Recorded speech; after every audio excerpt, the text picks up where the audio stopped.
नमस्कार मित्रांनो, मी मित्राच्या घरी गेलो होतो चहा प्यायला, पण तिथे त्याच्या बहिणीची ती मोहक नजर माझ्या काळजाचा ठोका चुकेल असं कधी वाटलंच नव्हतं. मित्राचं घर, बाहेर पाऊस आणि आत आम्ही दोघं. एका गुपित नाट्याची ही अशी सुरुवात होईल याची कल्पनाही मी केली नव्हती. 12वीचं वर्ष म्हणजे अभ्यासाचं टेन्शन, पण माझ्यासाठी ते वर्ष काहीतरी वेगळंच घेऊन आलं होतं. माझा देवाभावाचा मित्र अनिल आणि आम्ही नेहमी सोबत असायचो. पण एके दिवशी त्याच्या घरी असलेल्या त्या कार्यक्रमाने माझ्या आयुष्याला वेगळीच कलाटणी दिली होती. तिथे माझी ओळख अनिलच्या मोठ्या बहिणी काव्याशी झाली होती. काव्या दिसायला अत्यंत सुंदर होती. तिचं रसरशीत तारुण्य आणि मोहक रूप कोणालाही वेड करेल असं होतं. त्या दिवशी तिने माझ्याशी गप्पा मारायला सुरुवात केली आणि आमच्यात एक वेगळं ट्युनिंग जमलं. गप्पांच्या अवघडलेल्या वातावरणात तिने माझा नंबर घेतला आणि तिथूनच एका नव्या प्रवासाची सुरुवात केली. अनिलला याबद्दल काहीच माहिती नव्हतं. काही दिवसांनी आम्ही एका कॉफी शॉपमध्ये भेटलो. ती माझ्या अगदी जवळ येऊन बसली होती. तिची ती मोहक काया पाहून मी तिच्याकडे पूर्णपणे आकर्षित झालो होतो. अचानक तिने माझा हात हातात घेतला आणि हळूच कुरवाळू लागली. त्या जादुई स्पर्शाने मला वेड करून सोडलं होतं. तिने हळूच विचारलं, अनिकेत, तुम्हाला मी आवडते का? माझ्या काळजाचा ठोका चुकला. जरी ती मित्राची बहीण असली तरी तिच्या आकर्षक डोळ्यांनी आणि चमकदार त्वचेने माझं भान हरपलं होतं. मी होकार दिला, पण एक अट होती, ही अनिलला कळता कामा नाही. एके दिवशी तिने मला घरी बोलावलं. घरी कोणीच नव्हतं. तिने एक लाल चोळीचा ड्रेस घातला होता जो तिच्या अंगाला पूर्णपणे चिकटला होता. तिचं ते गोड हास्य आणि लालबुंद ओठ पाहून मी स्वतःवरचा ताबा गमावला. वातावरण खूप रोमांचक झालं होतं. आमचे श्वास एकमेकांत मिसळत होते. तिच्या मऊ हातांचा स्पर्श होताच माझ्या शरीरात एक सुखद लाट उसळली. तिने लाजत डोळे मिटले होते आणि तिचा श्वास वेगाने वाढला होता. मी हळूच तिच्या मानेवरचा हलकासा किस केला. तो अनुभव खूपच वेगळा होता. तिचे अनुभवी हात जेव्हा माझ्या पाठीवरून फिरले तेव्हा मला सुखाच्या एका वेगळ्या जगात गेल्यासारखं वाटलं. आम्ही दोघेही भावनिक शिखरावर पोचलो होतो. त्या दिवशी आम्ही प्रेमाची एक नवीन भाषा शिकलो होतो, जी फक्त आम्हा दोघांनाच माहीत होती. आमचं हे गुपित नातं आता अधिक घडत चाललं होतं. काव्यासोबत घातलेले ते प्रत्येक क्षण, तिचा जादुई स्पर्श आणि तिचं ते मोहक रूप माझ्या डोळ्यांसमोर घालत होतो. पण म्हणतात ना, इश्क मश्क छुपवाई नाही जाते. आमचं गुपित धोक्यात येणार होतं. एके दिवशी मी आणि काव्या तिच्या घरी गेलो होतो. कोणीच नव्हतं. त्या दिवशी तिने एक पातळ साडी नेसली होती. साडीच्या पदरातून तिची ती कमनीय काया बघून मी अधिकच उत्तेजित झालो. मी तिच्या जवळ गेलो, तिच्या कंबरेवर हात फिरवला आणि तिला अधिक जवळ ओढलं. तिच्या मानेवर किस करताच तिने दीर्घ श्वास सोडला आणि माझं भान हरपलं. आम्ही दोघेही सुखाच्या त्या वेगळ्या जगात हरवलो होतो. तिचा तो उबदार स्पर्श आणि माझे ताकदवान हात, यामुळे वातावरणात एक वेगळीच आनंदाची लहर होती. पण अचानक घराच्या मुख्य दरवाजाची बेल वाजली. आम्हा दोघांच्याही काळजाचा ठोका चुकला. काव्याने पटकन स्वतःला सावरला आणि आरशात बघून विस्कटलेले केस नीट केले. मी घाबरून बाजूच्या कोपऱ्यात दडलो. दरवाजा उघडला आणि समोर अनिल उभा होता. अनिलच्या हातात काहीतरी सामान होतं. तो आत आला आणि म्हणाला, अगं काव्या, अनिकेतचा फोन लागत. तो तुझ्या संपर्कात आहे का? आणि तू अशी घाबरलेली का दिसतेस? तुझा श्वास वेगाने वाढलाय. काव्याने कसेबसे स्वतःला सावरला आणि म्हणाली, काही नाही रे, मी जरा काम करत होते म्हणून अनिकेतला मी माहीत नाही. पण अनिलची नजर तीक्ष्ण होती. त्याची नजर सोफ्यावर पडली. तिथे माझा रुमाल विसरला होता. त्याने तो रुमाल उचलला आणि त्याच्या चेहऱ्यावरची भाव बदलली. त्याने रुमाल काव्याला दाखवला आणि विचारलं, हा रुमाल इथे कसा? हा तर अनिकेतचा आहे ना. त्या क्षणी हॉलमध्ये शांतता पसरली. काव्याचे डोळे लाजेने मिटले होते. की भीती हे समजलं नव्हतं. मी खोलीच्या आतून हे सगळं ऐकत होतो. माझ्या मजबूत भावना आता भीतीत बदलल्या होत्या. अनिलला संशय आला होता की ही फक्त सुरुवात होती. आमच्या या प्रेमाच्या नवीन भाषेचा अंत होणार होता, की हे नातं अजून कुठल्या वळणावर जाणार होतं. हॉलमध्ये भयानक शांतता पसरली होती. काव्याचा श्वास वेगाने वाढला होता आणि माझ्या काळजाची दडदड मला स्पष्ट ऐकू येत होती. अनिलने रुमाल हातात घेतला आणि काव्याच्या डोळ्यात डोळे घालून विचारलं, हा अनिकेतचा रुमाल इथे कसा? तो आला होता का? काव्याने क्षणात स्वतःला सावरलं. तिची मोहक काया थरथरत होती, पण तिने चेहऱ्यावर हास्य आणलं आणि म्हणाली, अरे हो, ती मंगाशी आला होता तुला शोधायला. तू नव्हतास म्हणून त्याने पाणी प्यायला आणि गेला. कदाचित घाम पुसताना रुमाल इथेच राहिला असेल. अनिलचा चेहरा थोडा निहाल झाला, पण त्याची नजर आता काव्याच्या विखुरलेल्या केसांकडे आणि तिच्या त्या साडीच्या विस्कटलेल्या पदराकडे गेली. काव्याला समजलं की अनिलला काहीतरी वेगळा संशय येतो. तिने पटकन विषय बदलला. तू हात पाय धुवून घे, मी चहा करते. अनिल आत गेला आणि मी संधी साधून मागच्या दरवाजाने बाहेर पडले. पण त्या रात्री मला झोप लागली नाही. काव्याचा तो मऊ देह, तिच्या लाल ओठांचा तो अनुभव आणि अनिलचा तो संशयास्पद चेहरा सगळं डोळ्यांसमोर फिरत होतं. दुसऱ्या दिवशी काव्याचा मेसेज आला, आज पुन्हा अनिल बाहेरगावी गेलाय, पण मला तुझी खूप आठवण लागली. मी पुन्हा तिच्या घरी पोचलो. तिने दार उघडलं आणि मला बघताच घट्ट मिठी मारली. तिची भिजलेली काया आणि अंगावरची ती जाळीदार चोळी बघून माझं भान हरपलं. तिच्या घामाने चमकणाऱ्या शरीराचा सुगंध मला वेड लावत होता. आज ती अधिकच आतुर झाली होती. मी तिला हळूच जवळ ओढलं. तिने माझे हात धरले आणि आपल्या मुखावर फिरू लागली. तिचे गोड हुंकार संपूर्ण खोलीत घुमत होते. आम्ही दोघेही भावनिक शिखरावर पुन्हा एकदा पोहोचलो. पण अचानक बाहेरून कोणाच्या तरी चालण्याचा आवाज आला. आम्ही दोघेही घाबरलो. बाहेर अनिल उभा होता आणि त्याच्या हातात घराची दुसरी चावी होती. त्याने दरवाजा उघडला. दरवाजा उघडण्याचा आवाज आला. आमचे काळजाचे ठोके थांबले. मी पटकन बेड खालच्या बाजूला सरकलो आणि काव्याने अंगावरची पातळ चादर ओढून घेत स्वतःला सावरलं. अनिल आत आला. त्याचा चेहरा रागाने लाल झाला होता. तो सरळ बेडपाशी आला आणि म्हणाला, काव्या, कोणाशी बोलत होतीस आणि हा दरवाजा आतून का बंद केला आहे? काव्याचं रसरशीत तारुण्य आता भीतीने थरथरत होतं. तिने आपले आकर्षक डोळे पाण्याने भरले होते. ती म्हणाली, काही नाही रे, मी झोपली होती आणि चुकून कडी लागली असेल. पण अनिलची नजर जमिनीवर पडलेल्या माझ्या शर्टवर गेली. त्याने तो शर्ट उचलला आणि ओरडून म्हणाला, अनिकेत कुठे आहे? मला माहीत आहे तो इथेच आहे. मी बेड खालून बाहेर पडलो. आता लपण्यात काहीच अर्थ नव्हता. अनिल माझ्यावर धावून आला, पण त्याच वेळी काव्या मध्ये पडली. तिने ओरडून सांगितलं, थांब अनिल, यात त्याची काही चूक नाही. मला तो आवडतो आणि आम्ही एकमेकांवर प्रेम करतो. हॉलमध्ये अचानक शांतता पसरली. अनिलचा हात हवेतच थांबला. त्याचे डोळे लाल झाले होते, पण त्यात आता रागापेक्षा दुःख जास्त होतं. तो शांतपणे सोफ्यावर बसला आणि म्हणाला, मलाही आधीच समजलं होतं. ज्या दिवशी तुझा रुमाल मिळाला त्याच दिवशी मला संशय आला होता. पण मला वाटलं नव्हतं की माझा जीवाभावाचा मित्र मला स्वतः सांगेल. मी मान खाली घातली. अनिल पुढे म्हणाला, अनिकेत, तू माझा मित्र आहेस आणि काव्या माझी बहीण आहेस. पण तुमच्या नात्यावर मला काहीच हरकत नाही. मात्र हे असं लपून छपून करणं चुकीचं होतं.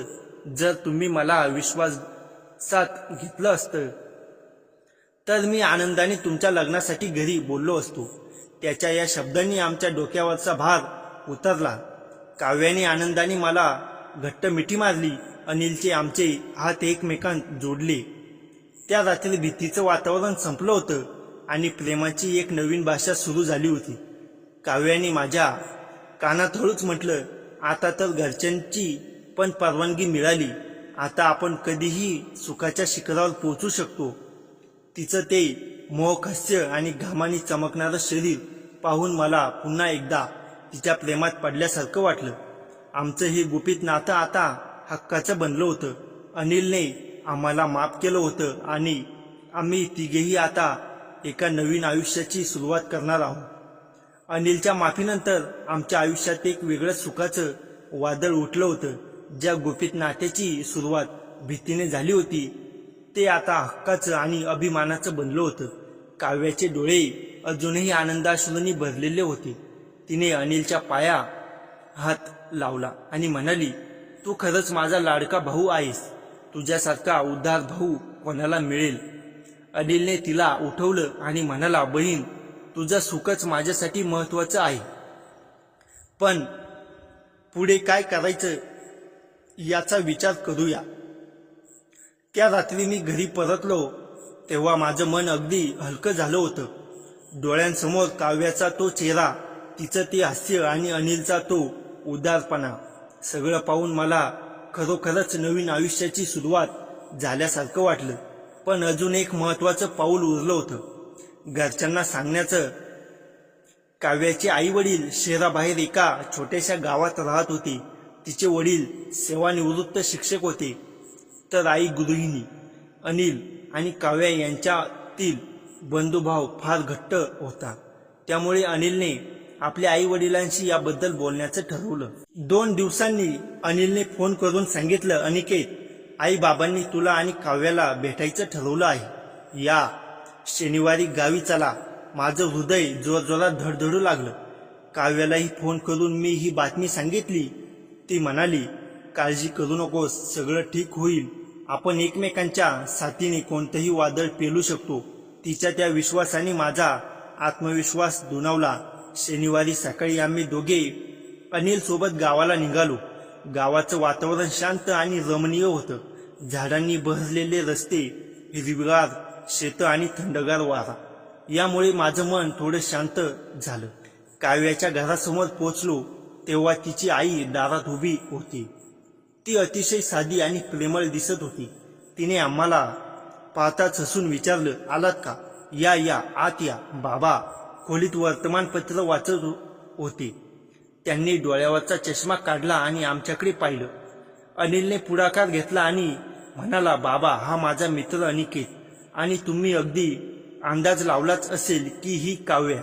बाबांनी गंभीरपणे डोकं हलवलं आणि म्हणाले, बसा, आधी चहा घ्या, मग बोलू. चहा झाल्यावर बाबांनीच विषय काढला. ते म्हणाले, अनिलने आम्हाला सगळं सांगितलं, पण तुम्ही दोघांनी आमच्यापासून हे का लपवलं? एखादा गुप्तहर कथेप्रमाणे वागलात. काव्याचे डोळे पाणावले. ती म्हणाली, बाबा, आम्हाला भीती वाटत होती की तुम्ही नाराज व्हाल, पण आता अनिलने आम्हाला समजूतदारपणा दाखवला. तुम्ही सुद्धा. बाबांनी हसून सांगितलं, आम्ही इतके जुने विचाराचे नाही आहोत. पण हो, लपवून ठेवणं हे योग्य नव्हतं. आता सांगा, पुढचा प्लॅन काय आहे? मी धीर एकवटून म्हणालो, बाबा, मी काव्यावर मनापासून प्रेम करतो. माझं शिक्षण जवळपास पूर्ण झालं आहे. मी नोकरी करेन आणि काव्याची काळजी घेईन. तुम्ही परवानगी द्याल तर आम्ही लग्न करू इच्छितो. बाबा आणि आईंनी एकमेकांकडे पाहिलं. आई म्हणाली, आम्हाला फक्त तुमचं सुख हवं आहे, पण काही अटी आहेत. प्रथम नोकरी मिळवा, मग लग्नाची तयारी करा. तोपर्यंत तुम्ही एकमेकांना भेटू शकता, पण कुठल्याही घाईत निर्णय घेऊ नका. मी आणि काव्याने आनंदाने होकार दिला. गावाहून परतल्यानंतर आमच्या आयुष्याने नवी दिशा घेतली. मी अभ्यासात जास्त लक्ष घालू लागलो. काव्यानेही तिचं नर्स. अनिल आमच्या प्रेमाचा सर्वात मोठा पुरस्कर्ता बनला. तो अनेकदा विनोदाने म्हणायचा, बघ, मीच तुमचा लवगुरू आहे. माझ्यामुळे तुम्ही एकमेकांना मिळालात. आम्ही तिघेही अनेकदा एकत्र फिरायला जाऊ लागलो. एकदा आम्ही महाबळेश्वरला ट्रिप प्लॅन केली. तिथे पावसाळ्याचे दिवस होते.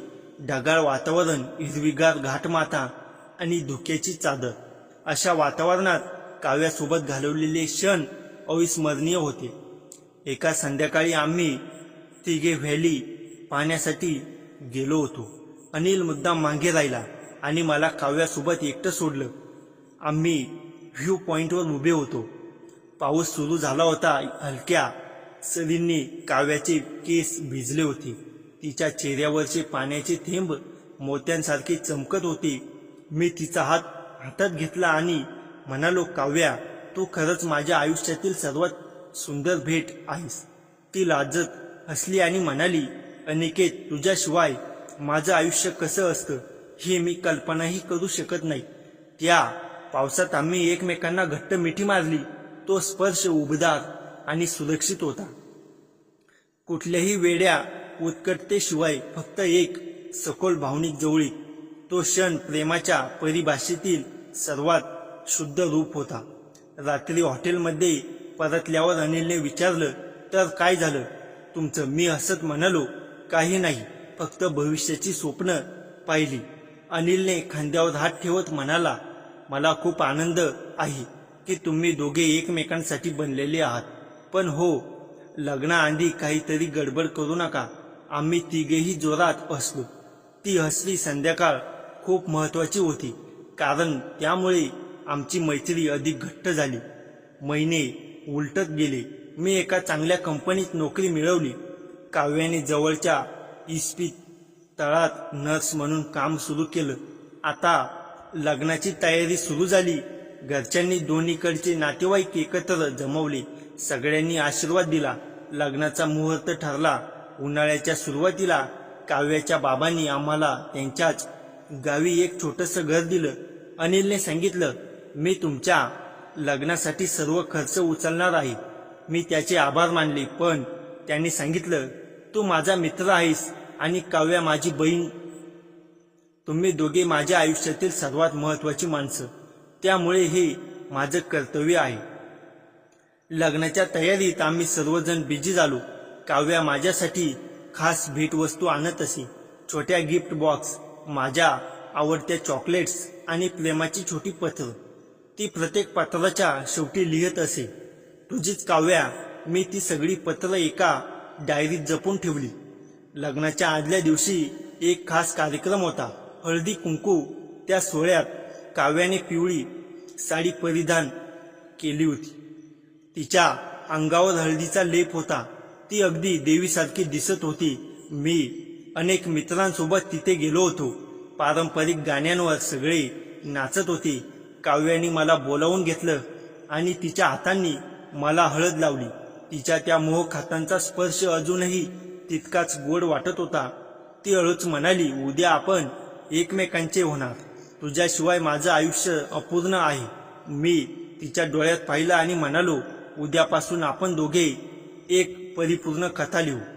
लग्नाचा दिवस उजाडला. सकाळपासूनच गावात वाजत गाजत वातावरण होतं. मी पारंपरिक शेरवानीमध्ये सज्ज झालो होतो. बारात निघाली तेव्हा संपूर्ण गावचे लोक उत्सुकतेने बघत होते. मी घोड्यावर बसलो होतो, पण माझी नजर फक्त मांडवाकडे होती. तिथे काव्या माझी वाट पाहत होती. विधी सुरू झाला. तिने पालखीत येताना पाहिलं तेव्हा माझा श्वासच थांबला. तिने लाल रंगाची साडी नेसली होती, जड दागिने आणि कपाळावर साजरे सिंदूर. ती लाजत डोळे मिटून समोर येत होती. तिला साथी देण्यासाठी अनिल तिच्या शेजारी उभा होता. त्याने माझ्याकडे डोळ्यांनी इशारा केला, आता तुझी जबाबदारी आहे. मी हसलो. विधी झाल्यावर आम्ही एकमेकांच्या गळ्यात हार घातला. त्या क्षणी आम्ही दोघेही भावूक झालो. काव्याचे डोळे पाणावले. तिने हळूच माझ्या कानात सांगितलं, आता आपण कायमचे एकमेकांचे आहोत. मी तिचा हात घट्ट धरला. विवाह संपल्यानंतर विदाईची वेळ आली. काव्या तिच्या आईच्या मिठीत रडत होती. अनिलने तिला समजवलं, जा, तुझं नवं घर सुंदर बनव. आम्ही नेहमी तुझ्या पाठीशी आहोत. काव्याने सगळ्यांचा निरोप घेतला आणि माझ्यासोबत बारातीत बसली. आमच्या नव्या घरात पहिली रात्र होती. वातावरण शांत होतं. काव्याने लाल साडीच्या जागी एक साधा पण मोहक ब्लाऊज आणि लॉंग स्कर्ट परिधान केला होता. तिने केस विस्कटलेले ठेवले होते. मी तिच्या जवळ बसलो.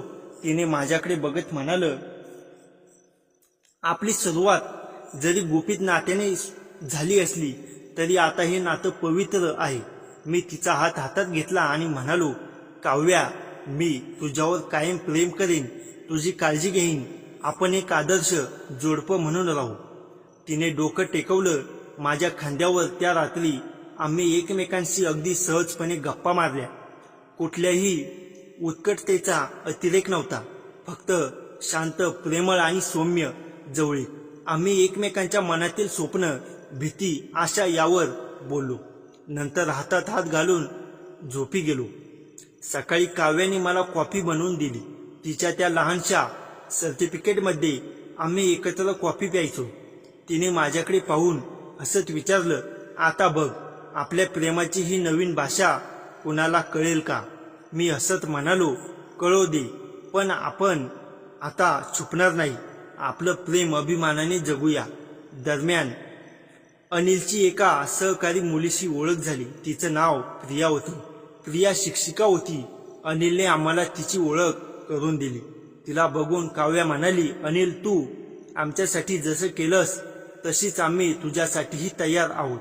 अनिल लाजला, पण हळूहळू अनिल आणि प्रियाचंही एक सुंदर नातं तयार झालं.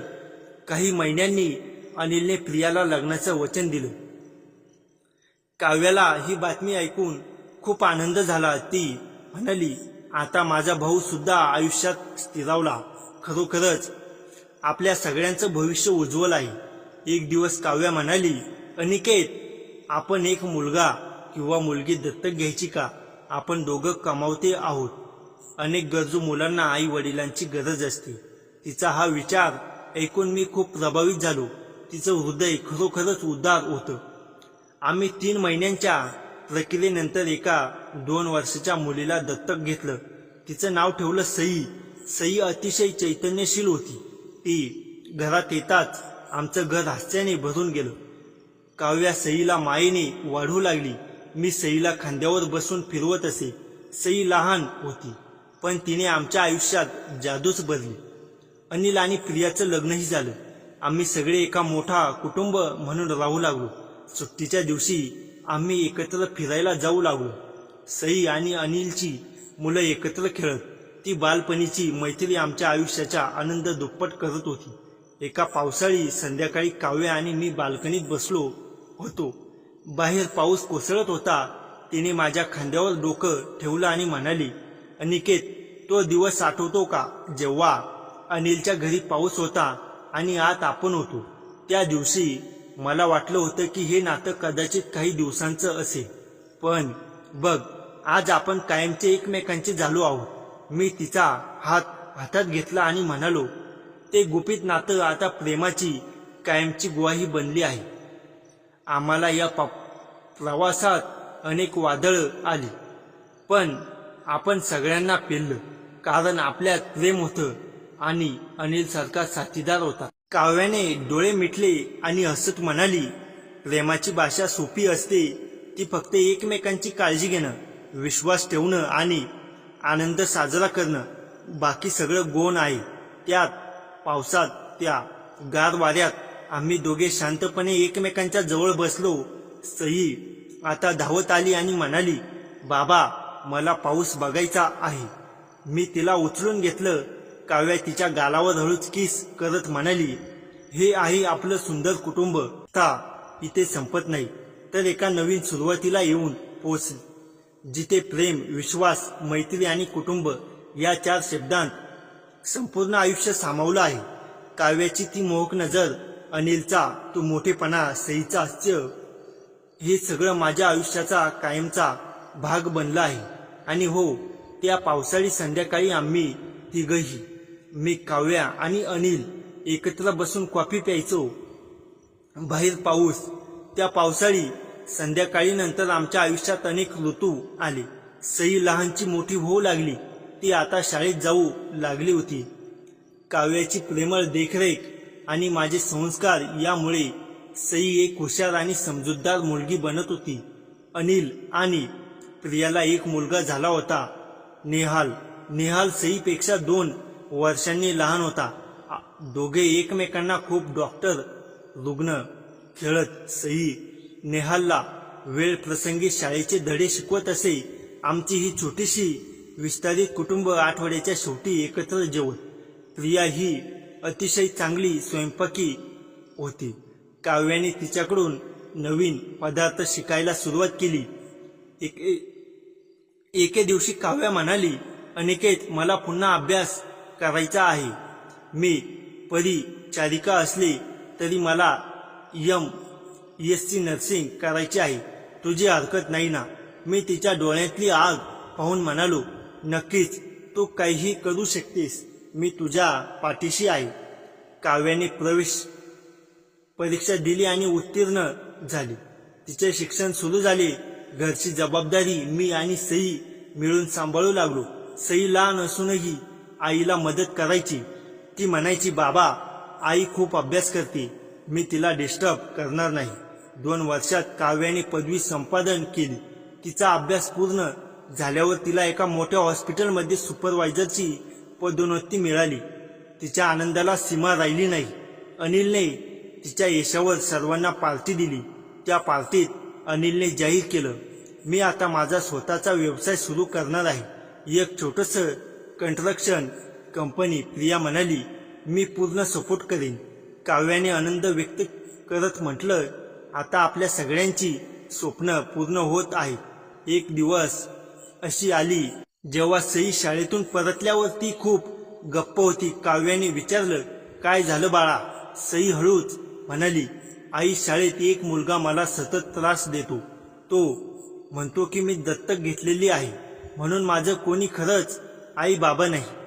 काव्याच्या चेहऱ्यावर दुःखाची रेषा उमटली. तिने सईला जवळ घेतला आणि म्हणाली, सई, तू आमची खरी मुलगी आहेस. तुझ्या रक्ताशिवाय तुझ्यावरचं आमचं प्रेम कमी नाही. तुला जन्म देणारी आई वेगळी असली तरी आम्ही तुझे आई बाबा आहोत आणि हे कधीच विसरू नकोस. सई रडत रडत म्हणाली, पण तो मुलगा खूप त्रास देतो. मी मध्येच म्हणालो, उद्या मी शाळेत जाऊन शिक्षकांशी बोलतो. पण तू धीर धर. तुझं नाव सई म्हणजे सत्याची साथ. तो नेहमी सत्याच्या बाजूने राहा. दुसऱ्या दिवशी मी शाळेत गेलो. प्राचार्यांनी त्या मुलाला समज दिली आणि शाळेत प्रेमळपणाची धडे देण्यास सुरुवात केली. सई आता खूप आत्मविश्वासाने वागू लागली. हळूहळू सई मोठी होत गेली. तिला शास्त्रात रुची निर्माण झाली. ती म्हणायची, मला डॉक्टर व्हायचं आहे. आई नर्स आहे, पण मला डॉक्टर व्हायचं आहे. काव्याला अभिमान वाटला. ती म्हणाली, प्रयत्न कर, मी तुझ्यासोबत आहे. सईची 12वीची परीक्षा उत्तीर्ण झाली. तिने MBBS प्रवेश परीक्षेतही चांगले गुण मिळवले. मात्र शुल्क खूप होतं. माझ्याकडे तितकी बचत नव्हती. अनिलने पुढाकार घेतला, सईसाठी मी शुल्क भरेन. ती माझी बाची आहे. मी हात जोडून म्हणालो, अनिल, तुझे उपकार कधी विसरणार नाही. अनिल हसत म्हणाला, मित्रासाठी काहीही. सर्व वैद्यकीय महाविद्यालयात गेले. तिच्या जाण्याने घर एकटं वाटू लागलं. काव्या मला म्हणाली, आपण दोघेच राहिलो. पुन्हा त्या दिव्यांसारखं वाटतं जेव्हा आपली भेट झाली होती. मी तिचा हात घट्ट धरला. पण आता आपण खूप काही शिकलो आणि सई लवकरच परत येईल. सईच्या सुट्टीत आम्ही सगळे काश्मीरला फिरायला गेलो. अनिल, प्रिया, नेहाल, सई, काव्या आणि मी असा एक मोठा ग्रुप. तिथल्या निसर्गरम्य वातावरणात सई हसत होती. नेहाल तिची चेष्टा करत होता. प्रियाने काव्याला म्हटलं, तुझी सई किती सुंदर दिसते. तिच्यासारखी मुलगी मला हवी होती. काव्या हसली. श्रीनगरच्या हाऊस बोटवर एका संध्याकाळी आम्ही सगळे बसलो होतो. झीलवर सूर्यास्त होत होता. सई बाहेर उभी होती. मी तिच्याकडे गेलो आणि म्हणालो, काय विचार करतेस? ती म्हणाली, बाबा, मला एक गोष्ट सांगायची आहे. मला तुमच्यासारखा जोडीदार हवा आहे, जो प्रेम करतो, साथ देतो आणि कुटुंबांचा सन्मान करतो. मी तिच्या डोक्यावर हात ठेवला. तुला योग्य जोडीदार मिळेल, पण आधी तुझं शिक्षण पूर्ण कर. तिने होकार दिला. काही वर्षांनी सई डॉक्टर झाली. तिने सरकारी रुग्णालयात काम सुरू केलं. तिथे तिची ओळख झाली डॉक्टर आदित्यशी झाली. आदित्य एक हुशार, प्रामाणिक आणि साधा तरुण होता. तो अनाथाश्रमात वेळ देत असे. सईला तो खूप आवडू लागला. एक दिवशी सई घरी आली आणि म्हणाली, बाबा आई मला आवडतो एक मुलगा, त्यांचं नाव आदित्य, तुम्हाला त्याला भेटायचं का? काव्या उत्सुक झाली. आम्ही आदित्यला भेटलो. तो अतिशय नम्र होता. त्याने सांगितलं, माझे आई वडील माझ्या बालपणीच गेले. मी संस्थेत वाढलो, पण मी स्वतःच्या पायावर उभा आहे. काव्याच्या डोळ्यात पाणी आलं. ती म्हणाली, तू आमचाच मुलगा. आम्ही तुझ्या लग्नाला नक्कीच संमती देऊ. सई आणि आदित्यचं लग्न ठरलं. लग्नाच्या दिवशी सई लाल साडीत सजली होती. ती अगदी काव्यासारखी दिसत होती. काव्या भावूक झाली. अनिल म्हणाला, बघ आपलं कुटुंब कसं वाढत आहे. आम्ही सर्वांनी मिळून ही सोहळा साजरा केला. विदाईच्या वेळी सई रडत होती. काव्याने तिला समजवलं, तू आता नव्या घरात जात आहेस, पण हे घर तुझंच आहे, कधीही ये. सई निघून गेली, पण तिची आठवण म्हणून तिचं हास्य घरात कायम राहिलं. आता काव्या आणि मी वृद्ध झालो होतो. आमच्या केसांत पांढरे शुभ्र चांदीचे तारे खेळू लागले होते. एका संध्याकाळी आम्ही बाल्कनीत बसलो होतो. काव्याने माझा हात घेतला आणि म्हणाली, अनिकेत, आपलं आयुष्य फार सुंदर आहे. त्या दिवशी अनिलच्या घरी चहा प्यायला गेलो नसतो तर हे सगळं कधीच घडलं नसतं. मी हसलो. खरंच चहाचा एक कप आपलं संपूर्ण आयुष्य बदलू शकतो. तिने माझ्याकडे पाहिलं. तिच्या डोळ्यात तीच जुनी चमक होती. मी म्हणालो, काव्या, मी तुला प्रेम करतो. पहिल्या दिवसापासून आजपर्यंत आणि कायमचं. ती लाजत हसली. मी सुद्धा. बाहेर पुन्हा पाऊस सुरू झाला. आत आम्ही दोघं आमच्या आठवणींच्या उभेत बसलो. सईने फोन करून सांगितलं, आई मी गरोदर आहे. काव्याच्या चेहऱ्यावर आनंदाश्रू आले. ती म्हणाली, आता आपण आजी आजोबा होणार. मी हात जोडून प्रार्थना केली, हे नातं यापुढे पिढ्यानपिढ्या चालू राहू. प्रेमाची भाषा कधी संपत नाही, ती फक्त रूपांतरित होते. कधी चहाच्या कपात, कधी पावसाच्या सरीत, कधी नातवाच्या